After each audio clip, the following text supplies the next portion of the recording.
दोस्तों, क्या पता है कि 100 करोड़ फीस लेने वाले प्रशांत किशोर के पास कितनी संपत्ति है, वह कितने संपत्ति के मालिक है, कैसे कमाते हैं? आइए आपको बताते हैं इतना पैसा आखिर वो कमाते कैसे हैं।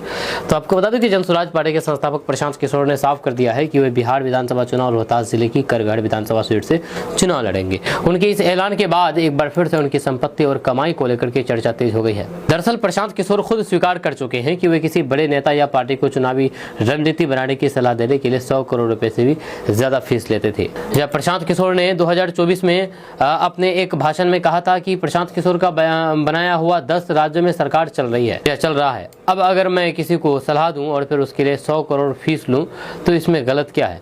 हम 2 साल तक बिहार में अपना अभियान चलाएंगे और उसका खर्च केवल एक चुनाव में दी गई सलाह से निकल जाएगा।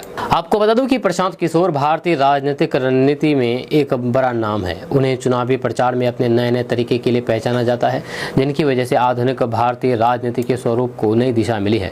उनकी विशेषज्ञता कई क्षेत्रों में फैली हुई है: डिजिटल कैंपेनिंग, डाटा एनालिटिक्स और रणनीतिक पहुंच। और फिर इसी कारण वे देश के सबसे ज्यादा मांग वाले राजनीतिक सलाहकारों में गिने जाते हैं। उनका कैरियर कई हाई प्रोफाइल चुनाव तक फैला रहा, जिसमें उन्होंने लगातार सफलता हासिल की। यही सफलता उनकी वित्तीय स्थिति यानी कि पैसे को लेकर भी मजबूती बनाने में अहम रही।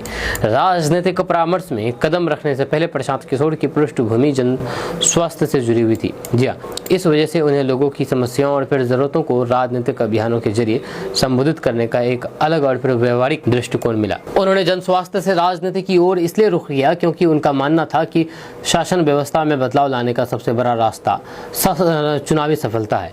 इसी उद्देश्य से वे एक राजनीतिक रणनीतिकार बने और फिर आज देश के सबसे प्रभावशाली चुनावी मैनेजर माने जाते हैं। अब प्रशांत किशोर की संपत्ति के बारे में अगर बात की जाए तो एक वेबसाइट के मुताबिक साल 2025 तक प्रशांत किशोर की कुल संपत्ति 45 करोड़ से 60 करोड़ के बीच मानी जाती है। आपको बता दूं कि ये वेबसाइट प्रशांत किशोर .com से ये जानकारी ली गई है। हालांकि ये संभावित आंकड़े हैं। अब अगर प्रशांत किशोर बिहार चुनाव लड़ेंगे तो फिर खुद हल्फनामे में अपनी संपत्ति का खुलासा करेंगे। प्रशांत किशोर की कमाई कई प्रमुख स्रोतों से है। पॉलिटिकल कैंपेन मैनेजमेंट, किसी भी बड़े चुनाव अभियान को संभालने के लिए वे 8 से 10 करोड़ रुपए तक चार्ज करते हैं।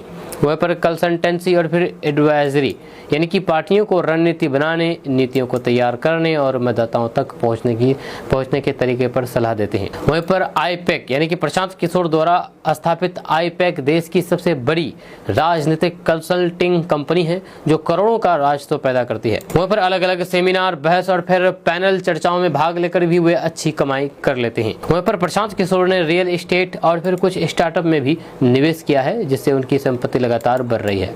साफ है कि प्रशांत किशोर सिर्फ एक रणनीतिकार ही नहीं बल्कि राजनीतिक कंसल्टिंग की इंडस्ट्री के सबसे बड़े नाम हैं और अब बिहार की राजनीति में भी अपनी पकड़ मजबूत बना रहे हैं। जहां उनकी बढ़ती संपत्ति और फिर लोकप्रियता इस बात का सबूत है कि आने वाले चुनाव में उनका रोल और भी अहम रहने वाला है।